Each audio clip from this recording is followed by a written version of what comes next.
Pada awal bulan Februari tahun 2013, Kepolisian Distrik Wujiang Suzhou, Provinsi Jiangsu, menerima laporan dari seorang pria yang mengatakan bahwa dirinya menemukan mantan istrinya telah meninggal dunia di rumah tinggalnya.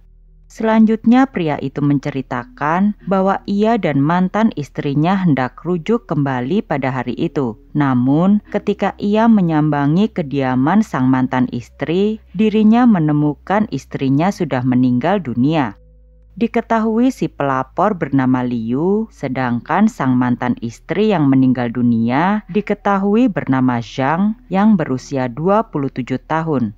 Berbekal dari informasi alamat yang disebutkan oleh Liu sebelumnya, polisi kemudian segera menyambangi kediaman Zhang. Setibanya di kediaman Zhang, polisi mendapati Zhang tergeletak di tepian tempat tidurnya dengan posisi tubuh bagian atas di atas tempat tidur, sedangkan tubuh bagian bawah tergantung di bawah tempat tidur. Kemudian polisi juga melihat jelas adanya 2 luka pada leher Zhang yang kemungkinan diakibatkan oleh jeratan tali. Dari melihat posisi jenazah serta luka yang terdapat pada tubuh Zhang, menurut polisi yang bertugas, pelaku kemungkinan besar memang bertekad untuk membunuh Zhang pada hari itu. Setelah polisi melakukan pemeriksaan awal kepada Zhang, kini pihak forensik yang mengambil alih jenazah Zhang untuk pemeriksaan lanjutan. Selanjutnya hasil dari pemeriksaan pihak forensik menyebutkan bahwa Zhang kemungkinan telah meninggal selama lebih dari 72 jam. Lebih pastinya, tim forensik menyatakan menurut perkiraan mereka, Zhang telah meninggal sejak tanggal 25 Januari tahun 2013. Polisi yang kini mendapatkan informasi yang cukup penting itu kemudian menghubungi orang-orang yang mengenal Zhang, termasuk keluarga dan teman-teman Zhang. Dari pencarian itu, salah seorang teman Zhang mengatakan bahwa di tanggal 26 Januari, ia mendapatkan pesan teks dari Zhang yang mengatakan bahwa dirinya sedang dalam suasana hati yang buruk. Oleh karena itu, ia ingin menyendiri selama beberapa hari di suatu tempat. Disebabkan oleh itulah, Zhang berpesan jika keluarganya mencarinya, tolong untuk menyampaikan pesannya itu. Menurut polisi, pesan ini terlihat cukup janggal. Pasalnya, pihak forensik dengan tegas menyebutkan Zhang kemungkinan meninggal di tanggal 25 Januari. Namun, di tanggal 26 Januari, salah seorang teman Zhang menerima pesan dari Zhang. Apakah mungkin seseorang yang mengirim pesan kepada teman Zhang itu merupakan si pelaku yang mencoba mengelabuhi orang-orang terdekat Zhang untuk tidak mencari Zhang? Selanjutnya, polisi yang kini mengevaluasi temuan yang mereka dapat selama penyelidikan di rumah tinggal Zhang mendapati beberapa hal yang cukup krusial bagi penyelidikan ini. Di antaranya adalah kondisi lemari pakaian milik Zhang yang berantakan. Hal ini membuat polisi berspekulasi bahwa setelah membunuh Zhang, si pelaku mencari barang-barang berharga milik Zhang. Karena diketahui ponsel, perhiasan, dan barang berharga milik Zhang lainnya telah raib. Selain itu, mobil BMW yang belum lama ini dibeli oleh Zhang juga diketahui telah hilang. Ketika melihat hal ini, polisi sempat berpikir bahwa kematian Zhang kemungkinan akibat pencurian yang dilakukan oleh si pelaku. Namun dugaan polisi itu segera terbantahkan ketika mereka teringat akan kondisi pintu rumah Zhang. Menurut polisi, mereka tidak mendapati kondisi pintu yang rusak akibat dibuka paksa. Dan selain itu, tidak adanya tanda-tanda perkelahian yang mereka temukan di dalam rumah Zhang. Hal ini membuat polisi mulai berpikir kemungkinan Zhang mengenal si pelaku. Oleh karena itulah, polisi kemudian kembali menghubungi mantan suami Zhang untuk dimintai keterangannya dengan lebih terperinci. Seperti yang diketahui sebelumnya, mantan suami Zhang yang bernama Liu yang melaporkan kematian Zhang kepada polisi. Oleh karena itu, dengan cepat polisi berhasil meminta keterangan dari Liu. Menurut Liu, selama ini Zhang dan dirinya telah bercerai selama 1 tahun. Namun selama ini keduanya tetap berkomunikasi dengan baik. Oleh karena hubungan yang masih baik itulah, belakangan ia dan Zhang merencanakan untuk rujuk. Karena rencana rujuk itulah, ia yang sebelumnya tinggal di tempat lain kemudian menginap di rumah Zhang pada tanggal 21 Januari. Pada saat itu, ia berencana akan membawa Zhang untuk bertemu keluarganya guna melakukan perayaan Imlek. Namun tidak disangka, Zhang telah meninggal terlebih dahulu sebelum ia bisa melaksanakan rencananya itu. Dari pernyataan Liu, awalnya polisi tidak menemukan hal yang janggal. Namun, ketika mereka menemukan sebuah alat bukti berupa sidik jari dan bekas sepatu yang terdapat pada ambang jendela di rumah Zhang, mereka pun mempertanyakannya kepada Liu. Karena menurut pemeriksaan polisi, sidik jari dan juga ukuran sepatu yang terdapat pada ambang jendela tersebut cocok dengan ukuran Liu. Menjelaskan hal itu, Liu mengatakan bahwa pada malam tanggal 28 Januari, ia memanjat masuk ke rumah Zhang melalui jendela. Hal ini ia lakukan karena selama beberapa hari ia tidak bisa menghubungi Zhang. Akan tetapi karena ia harus mengambil barang-barangnya di rumah Zhang, Liu yang tidak memiliki kunci rumah Zhang akhirnya memutuskan untuk masuk lewat jendela. Pada hari itu, dikarenakan ia sangat buru-buru, Liu tidak terlalu memperhatikan kondisi di dalam rumah Zhang. Jadi pada saat Zhang kemungkinan telah meninggal di rumah tersebut, Liu memasuki rumah Zhang tanpa mengetahui bahwa Zhang telah meninggal. Selanjutnya menurut Liu, 4 hari setelah itu, ia kembali menghubungi Zhang. Namun tetap tidak mendapatkan jawaban. Oleh karena itulah, ia kembali masuk lewat jendela untuk mencari Zhang. Dan akhirnya ia menemukan Zhang telah meninggal. Setelah itu barulah ia menelpon polisi. Pernyataan Liu ini ternyata didukung oleh kesaksian adik Zhang yang menceritakan bahwa ia tidak bisa menghubungi Zhang setelah tanggal 25 Januari. Oleh karena itulah ia meminta Liu untuk mencari Zhang. Selama penyelidikan berlangsung, polisi mendapatkan beberapa informasi mengenai hubungan Zhang dengan Liu. Diketahui Liu berusia 8 tahun lebih tua dari Zhang ketika mereka menikah. Zhang dan Liu menikah selama kurang lebih 10 tahun. Dalam waktu pernikahan itulah, keduanya diketahui telah bercerai sebanyak 3 kali, namun selalu kembali rujuk. Meskipun keduanya selalu kembali rujuk, namun menurut keluarga Zhang, hubungan Liu dan Zhang sering mengalami konflik. Hal ini dikarenakan Liu yang suka berjudi membuat kondisi ekonomi keduanya semakin memburuk. Akan tetapi menurut Liu, hubungannya dengan Zhang sering mengalami konflik lantaran Zhang yang sangat pencemburu. Selama menikah, Zhang selalu mencurigai dirinya memiliki wanita lain. Namun kembali Liu menegaskan bahwa perasaan antara dirinya dan Zhang terlalu kuat. Oleh sebab itulah mereka selalu menemukan cara untuk kembali bersama. Namun ketika polisi menyelidiki kondisi keuangan Liu, polisi mendapati penjelasan Liu sebelumnya itu tidak sepenuhnya benar adanya. Pasalnya, polisi mendapati Liu pada saat ini terlilit banyak hutang yang menyebabkan bisnisnya hancur. Semua ini karena kegemaran Liu berjudi. Namun hal berbeda dialami oleh Zhang. Semenjak bercerai dari Liu, Zhang malah bisa mengalokasikan harta gonogininya menjadi sesuatu yang bermanfaat untuk dirinya, termasuk membeli mobil mewah BMW. Dalam titik ini, polisi mulai berspekulasi apakah mungkin Liu membunuh Zhang demi mengambil apapun yang dimiliki oleh Zhang. Apalagi kini polisi juga mengetahui bahwa Liu pada saat ini juga tengah memiliki hubungan dengan wanita lain. Namun meski demikian, hal itu juga masih dalam bentuk spekulasi.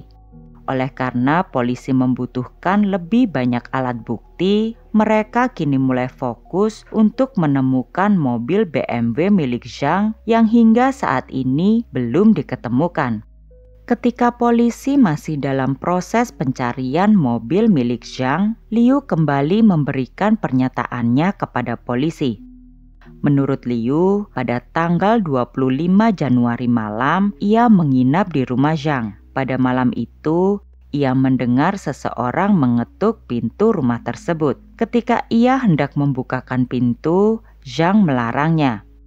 Pada saat itu, Zhang berkata bahwa yang mengetuk adalah laki-laki yang menagih hutang kepadanya.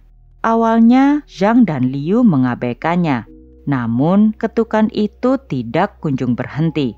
Oleh karena itulah, Liu kemudian membuka pintu tersebut. Setelah membuka pintu, Liu melihat seorang laki-laki muda yang terlihat begitu marah. Terpicu tatapan kemurkaan itulah, awalnya Liu akan mengajak laki-laki tersebut untuk berkelahi.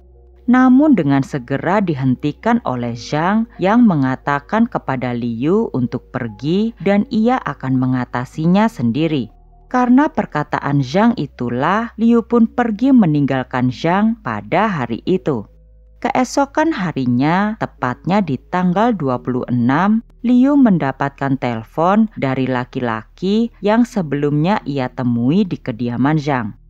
Pada saat itu, laki-laki tersebut mengatakan bahwa Liu kini tidak boleh menemui Zhang, karena ia dan Zhang pada saat ini telah kembali bersama. Oleh karena itulah, Liu selama ini berpikir bahwa Zhang sedang pergi ke tempat lain dengan laki-laki tersebut. Dari kesaksian Liu itu, polisi juga mendapatkan nomor yang digunakan oleh laki-laki misterius yang telah bersama Zhang itu. Namun ketika dihubungi, nomor telepon tersebut diketahui tidak aktif. Karena polisi kini masih belum mendapat petunjuk apapun, mereka kembali melacak mobil BMW milik Zhang. Setelah beberapa waktu, akhirnya polisi berhasil menemukan pergerakan mobil BMW tersebut. Lewat kamera CCTV di sebuah jalan utama Provinsi Guangdong, polisi mendapati mobil BMW milik Zhang dikendarai oleh seorang laki-laki. Dengan bantuan polisi lalu lintas daerah setempat, polisi pun akhirnya berhasil membongkar kasus ini. Selanjutnya diketahui pengendara mobil BMW milik Zhang itu bernama Wei. Di dalam bagasi mobil tersebut, polisi menemukan seutas tali dan juga spray yang berlumuran darah. Ketika polisi menginterogasi Wei dengan santai, ia pun mengakui bahwa dirinya memang telah membunuh Zhang, karena menurutnya Zhang memang pantas mati. Dalam pengakuannya, Wei menceritakan semua yang telah terjadi antara dirinya dan Zhang hingga malam naas itu pun akhirnya terjadi. Wei dan Zhang pertama kali bertemu di tahun 2012. Pada saat itu, keduanya berkenalan di sebuah pesta yang diadakan oleh kenalan mereka. Pada acara pesta tersebut, Wei memperhatikan Zhang yang terlihat begitu tenang dan anggun. Meskipun pada saat itu, Wei masih berusia 24 tahun, namun melihat pesona Zhang yang terlihat begitu dewasa, membuatnya ingin mendekati Zhang. Keduanya pun akhirnya berbincang berdua di pesta tersebut. Wei tak menampik bahwa Zhang juga terbuka kepada dirinya, meskipun mereka baru saja bertemu. Kedekatan itu akhirnya terus berlanjut hingga 3 hari setelah pesta itu, Wei mengajak Zhang untuk menjadi kekasihnya. Akan tetapi, Zhang yang pada saat itu baru saja bercerai menolak permintaan Wei tersebut. Karena penolakan itulah, Wei nampaknya semakin menggebu-gebu dalam mendekati Zhang. Sikap Wei yang seperti ini nampaknya dikarenakan Wei yang selalu mendapatkan apapun yang ia mau semenjak ia kecil. Diketahui Wei merupakan anak tunggal. Orang tua Wei juga merupakan orang yang cukup terpandang. Karena merupakan anak tunggal dan berasal dari keluarga kaya raya, Wei tumbuh menjadi pribadi yang angkuh dan sombong. Hal ini pun berimbas dengan kehidupan sosialnya. Banyak teman sekolah Wei yang sengaja menjauh dari Wei karena sikap-sikap negatifnya itu. Apalagi belakangan ia melihat banyak kawannya yang kini telah menikah maupun memiliki pasangan. Tidak hanya itu, orang tua Wei pun pada saat ini mulai takut jikalau putranya itu tidak mendapatkan pasangan. Oleh karenanya, mereka sering menuntut Wei untuk segera mendapatkan pasangan. Akan tetapi, setiap wanita yang Wei dekati selalu menolak dirinya. Tak hanya karena mereka tidak menyukai sikap Wei, namun kebiasaan Wei yang suka berjudi juga membuat para wanita yang didekati Wei menolak Wei mentah-mentah. Bahkan akibat kebiasaan Wei yang suka berjudi itu, orang tua Wei kini harus hidup nelangsa karena harta mereka yang dikuras habis oleh Wei untuk memuaskan adiksinya dengan judi. Ketakutan para wanita yang didekati oleh Wei nyatanya juga dirasakan jelas oleh Zhang. Selain ia baru saja bercerai, ia juga mengetahui kebiasaan Wei yang suka berjudi dan menyewa wanita penghibur untuk memuaskan hasratnya. Di sisi lain, Wei yang ditolak mentah-mentah oleh Zhang merasa begitu tidak terima. Ia terus mengejar Zhang untuk menerima cintanya. Zhang yang pada saat itu tidak mau bermasalah dengan Wei, kemudian menceritakan semua alasannya kepada Wei, termasuk alasannya bercerai dengan mantan suaminya. Akan tetapi, meski demikian, Wei seakan menutup mata dan telinganya. Ia tetap mati-matian mengejar Zhang. Zhang di satu sisi yang kini tengah merasa kesepian, nampaknya mulai luluh juga. Meskipun ia tidak pernah mengakui Wei sebagai kekasihnya, keduanya nyatanya bersikap seperti sepasang kekasih. Wei kerap kali menginap di rumah Zhang dan keduanya pun sering berhubungan selayaknya suami istri. Akan tetapi, masa-masa indah yang dialami oleh Wei tidak berlangsung lama, karena Zhang sering bersikap dingin kepada Wei. Menurut Wei, Zhang adalah wanita yang tidak bisa ditebak. Terkadang Zhang terlihat sangat mencintai Wei, namun tiba-tiba saja tanpa alasan yang jelas, Zhang bersikap seolah-olah Wei adalah orang asing baginya. Sikap Zhang ini nyatanya membuat hati Wei semakin panas hingga akhirnya kejadian naas itu terjadi. Sebelumnya, Zhang meminta Wei untuk menemaninya di rumahnya seperti biasa. Namun tiba-tiba saja Zhang membatalkan janjinya dengan Wei. Karena curiga, Wei kemudian mendatangi kediaman Zhang. Namun di sana, ia mendengar dari luar Zhang sedang berbincang sambil tertawa bersama dengan laki-laki lain. Pada titik ini, Wei meyakini bahwa laki-laki tersebut merupakan mantan suami Zhang yang hendak kembali rujuk dengan Zhang. Karena takut Zhang benar-benar akan kembali dengan mantan suaminya, Wei kemudian mengetuk rumah Zhang. Akan tetapi tidak ada jawaban. Alhasil, ia hanya bisa menunggu hingga akhirnya karena tidak sabar menunggu pria yang bersama Zhang itu pergi, Wei kembali mengetuk pintu rumah Zhang tanpa henti sampai akhirnya Liu yang membukakan pintu untuknya. Pada saat itu, api amarah dan cemburu berkecambuk di dalam hati Wei. Ia menatap Liu penuh kemarahan. Wei yang pada kala itu hendak memukul Liu seketika mengurungkan niatnya itu ketika ia mendengar suara Zhang yang meminta Liu untuk pergi. Ketika Liu telah pergi, Zhang mencoba mengajak bicara Wei secara baik-baik. Dalam pembicaraannya itu, Zhang mengakui bahwa ia akan kembali dengan mantan suaminya. Mendengar hal tersebut, Wei kini tak bisa berkata apapun. Karena diamnya Wei itu, Zhang kemudian meninggalkan Wei untuk beristirahat di kamarnya. Merasa Zhang bersikap acuh kepada dirinya, membuat amarah Wei kembali membara. Dengan tenang, ia mencari tali dan kemudian memasuki kamar Zhang.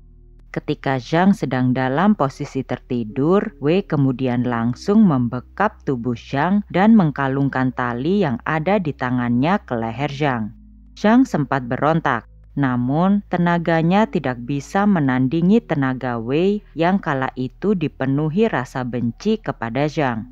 Setelah beberapa waktu menarik tali yang telah dikalungkan di leher Zhang, Wei akhirnya menyadari bahwa Zhang telah meninggal dunia. Setelah mengetahui Zhang telah meninggal, Wei kemudian meninggalkan rumah Zhang seolah tidak terjadi apapun. Akan tetapi pada tanggal 26 keesokan harinya, Wei kembali mendatangi rumah Zhang untuk mengambil barang-barang berharga milik Zhang, termasuk mobil yang baru dibeli oleh Zhang. Setelah itu ia menghubungi salah seorang teman Zhang dan menyamar sebagai Zhang agar mereka tidak mencari Zhang. Setelah pengakuannya itu, pada akhirnya Wei harus mempertanggungjawabkan perbuatannya. Selanjutnya, dalam proses peradilan, majelis hakim memvonis Wei dengan hukuman mati.